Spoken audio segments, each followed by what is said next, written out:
पति में क्या थी कमी कि पत्नी रोज बॉयफ्रेंड से। एक लड़की की शादी उसकी बिना मर्जी के एक सीधे साधे लड़के से हो जाती है, जिस लड़के के घर में उसकी माँ के अलावा और कोई नहीं था। दहेज में लड़के को बहुत सारा सामान और पैसे भी मिले थे, लेकिन लड़की किसी और लड़के से बेहद प्यार करती थी। अब लड़की की शादी बिना मर्जी के तो हो ही गई थी और अब वह अपने ससुराल आ गई थी। तभी सुहाग रात के वक्त लड़का दूध लेकर कमरे में आता है और उस लड़की यानी अपनी पत्नी के पास बैठ जाता है। तभी उसकी पत्नी गुस्से से अपने पति से कहती है, क्या तुम मुझे अकेला छोड़ सकते हो? उसकी यह बात सुनकर उसका पति बहुत दुखी होता है, लेकिन फिर भी वह खुशी खुशी ये कहता है, नहीं तुम आराम करो, मैं तो सिर्फ तुम्हारे लिए दूध लेकर आया था। यह कहकर वह कमरे से बाहर चला जाता है। लड़की मन मार कर ही रह जाती है, क्योंकि लड़की चाहती थी कि उसने झगड़ा क्यों नहीं किया ताकि वो उस गवार से तलाक ले सके। अब लड़की को ससुराल में 3-4 दिन हो गए थे, मगर वो तो बस पूरा दिन फ़ोन पर बॉयफ्रेंड से बात करती थी और उधर लड़के की माँ बिना शिकायत करे दिन भर घर का सारा काम करती थी। वह सबके लिए खाना भी खुद बनाती थी, फिर भी उसकी माँ के चेहरे पर हर वक्त मुस्कान ही रहती थी।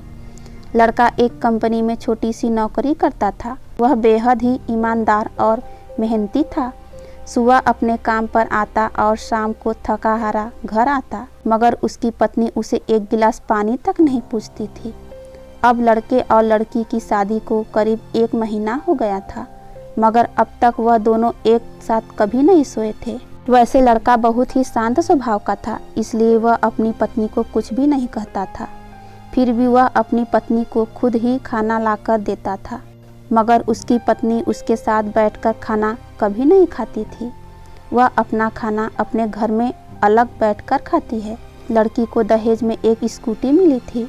लड़का जैसे ही अपने काम पर निकल जाता, उसके आधे घंटे के बाद ही लड़की भी अपनी स्कूटी लेकर अपने बॉयफ्रेंड से मिलने चली जाती थी और लड़के के आने से पहले ही वो अपने ससुराल वापस आ जाती थी। एक दिन लड़के की काम की छुट्टी थी और वह घर पर ही था, तो लड़की ने अच्छे भले खाने को भी गंदा कह के अपनी सासू माँ को उल्टा सीधा कहकर खाने को बाहर फेंक देती है।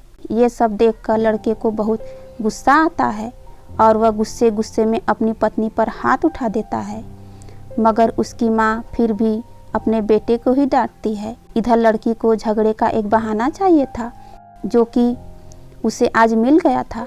तभी वो बिना बोले अपनी स्कूटी लेकर अपने बॉयफ्रेंड के पास चली जाती है और अपने बॉयफ्रेंड के पास जाकर कहती है कि अब एक पल भी मुझे उस घर में नहीं रहना।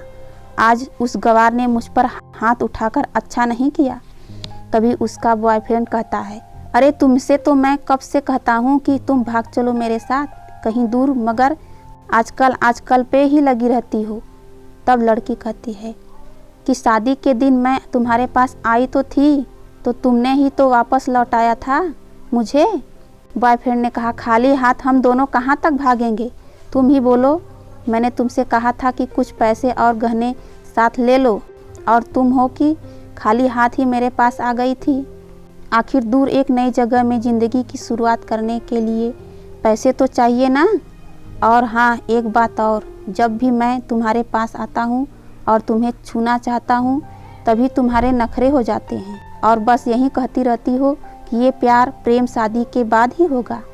तभी लड़की गुस्सा होकर कहती है, हाँ शादी के बाद ही अच्छा होता है ये सब, और मैं तुम्हारी तो हूँ। मैं आज भी एक कुंवारी लड़की हूँ और शादी करके भी आज तक उस गवार के साथ एक रात भी नहीं सोई मैं, क्योंकि मैंने तुमसे ही प्यार किया है और अब मैं चाहती हूँ कि तुम मुझसे शादी करके मेरी मांग में अपने हाथ से सिंदूर भर दो, फिर मैं पूरी ही तुम्हारी हो जाऊंगी और फिर तुम मुझे अपनी मर्जी से दिन रात प्यार कर सकते हो। तब उसका बॉयफ्रेंड कहता है, तो ठीक है, मैं तुमसे शादी कर लूँगा, मगर तुम कम से कम 5 लाख रुपयों का कल शाम तक इंतजाम कर लेना। मैं तुम्हें एक होटल का पता दे रहा हूँ, तुम उस होटल में रात को 10 बजे तक पहुँच जाना। लड़की कहती है, उस गवार के पास कहाँ होगा पैसा, बल्कि मेरे पापा ने उसे 3 लाख रुपए और मुझे कुछ सोने के गहने दिए थे। गहने तो मेरे पास है, मगर सारे पैसे उस गवार ने अलमारी में लॉक करके रखे हैं। मगर मैं जैसे तैसे अलमारी की चाबी लेकर सारे पैसे निकालकर तुम्हारे पास हमेशा हमेशा के लिए आ जाऊंगी। यह कहकर वह लड़की अपने ससुराल पहुंचती है। लड़की ससुराल पहुंचकर अपने पति और सास से लड़ाई करती है और वो उन पर खूब चिल्लाती है, मगर अफसोस वो अकेली ही चिल्लाती रहती है। उसका पति और उसकी सास बिल्कुल शांत रहते हैं। तभी लड़की अपने कमरे में चली जाती है और अचानक उसके बॉयफ्रेंड का लड़की के फ़ोन पर मैसेज आता है कि कब आ रही हो पैसे लेकर। लड़की मैसेज का जवाब देती है, सब्र करो, मैं वक्त पर आ जाऊंगी। तब उसका पति दरवाज़ा खटखटाता है और अपनी पत्नी से कहता है कि खाना खा लो। तभी पत्नी कहती है, मैं खाना तभी खाऊंगी, पहले मुझे अलमारी की चाबी दे दो। पति दरवाजे के नीचे से चाबी देकर कहता है, यह लो, अपना काम करके खाना खा लेना, क्योंकि अभी तक मैंने और माँ ने भी खाना नहीं खाया। माँ ने कहा है आज हम साथ में बैठकर खाना खाएंगे। लड़की कहती है, माँ और तुम खाना खा लो, मैं बाहर से खाना खाकर आई हूँ। यह सुनकर लड़का चला जाता है। तभी लड़की जल्दी से चाबी को उठाकर अलमारी खोलती है। अलमारी खोलकर वह उसमें क्या देखती है कि उसमें दहेज के पूरे पैसे 3 लाख और सारे गहने रखे थे, बल्कि उसमें एक डायरी भी रखी हुई थी। वो उसे खोलकर पढ़ती है और तो उसमें लिखा था, प्रिय पत्नी, मुझे और तुम्हारे पिताजी को पता है कि तुम किसी और लड़के से बेहद प्यार करती हो, मगर तुम्हारे पिताजी ने पता लगाया है कि जिससे तुम प्यार करती हो उसकी पहले भी एक बार शादी हो चुकी है और वह लड़का बहुत सी लड़कियों को धोखा भी दे चुका है।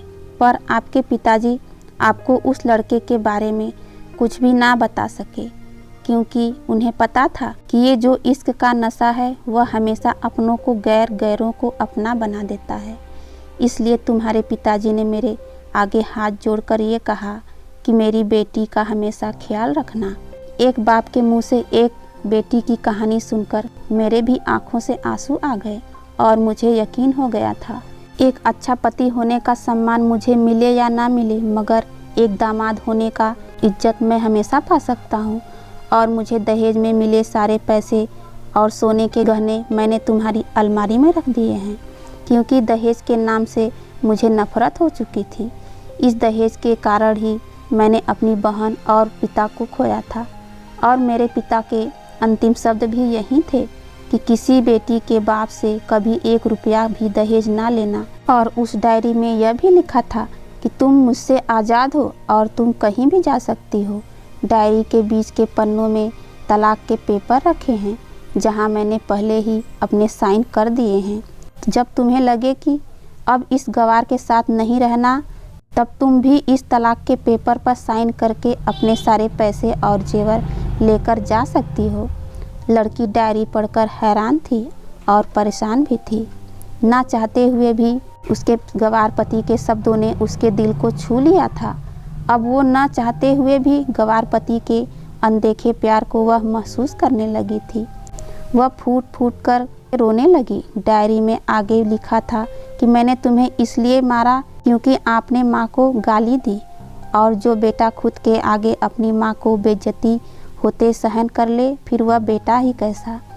इसलिए मुझे माफ़ कर देना, क्योंकि मेरे लिए माँ का दर्जा सबसे बड़ा है और आपको मैं दुल्हन बनाकर अपना हमसफ़र बनाने लाया हूँ। आपसे ज़बरदस्ती करने नहीं। आपको मुझसे प्यार हो या ना हो, लेकिन मैं अंत तक सिर्फ आपसे ही प्रेम करता रहूँगा। अब फैसला तुम्हारे ही हाथों में है। अब लड़की दुल्हन बन चुकी थी और उसकी आंखों से आंसू बह रहे थे। अचानक लड़की के बॉयफ्रेंड का फ़ोन आता है। तभी गुस्से में लड़की अपने फ़ोन को स्विच ऑफ करके फ़ोन का सिम कार्ड तोड़ देती है। अब उसे समझ में आ गया था कि जिससे वह बेहद प्यार करती थी, उसे तो सिर्फ पैसों से ही प्यार था, और सच्चा प्यार करने वाला तो मेरा पति ही था, जिसने सिर्फ मेरे पापा की इज्जत रखने के लिए उससे शादी कर ली। और उसे मेरा एक बॉयफ्रेंड है पता होने के बाद भी मुझसे इतना प्यार किया।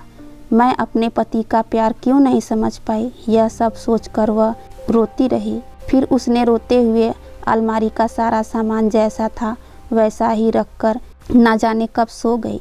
अगले दिन उसकी पत्नी सुबह देर से जागी। तब तक उसका पति ऑफिस जा चुका था।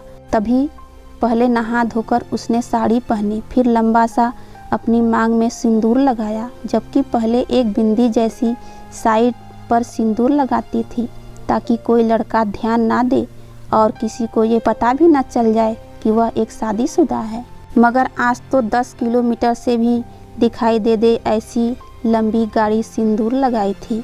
फिर उसने अपना मंगलसूत्र पहना और किचन में जाकर सासू माँ को ज़बरदस्ती कमरे में आराम करने देती है और खुद अकेली सब खाना बनाती है।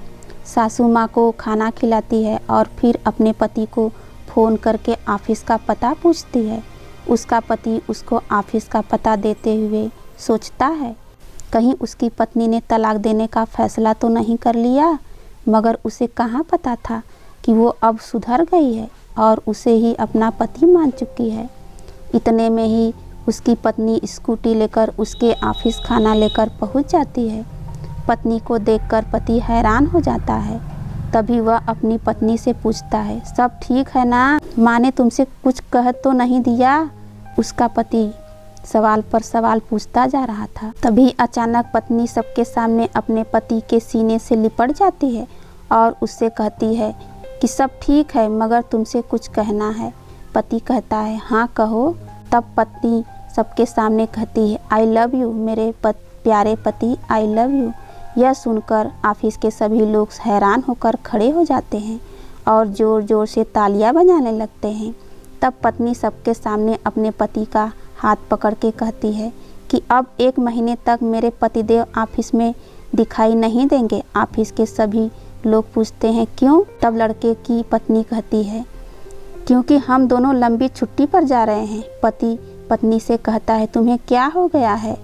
तभी पत्नी पति से कहती है, मुझे तुमसे सच्चा प्यार हो गया है। यह कहकर वह उसके सीने से दोबारा इस तरह लिपट जाती है जहां से वो अपने गंवार पति से कभी जुदा ना हो पाए। तभी उसका पति भी बहुत खुश हो जाता है और फिर वो दोनों अपने घर चले जाते हैं और खुशी खुशी अपना जीवन बिताते हैं और हमेशा खुश रहने लगते हैं। धन्यवाद।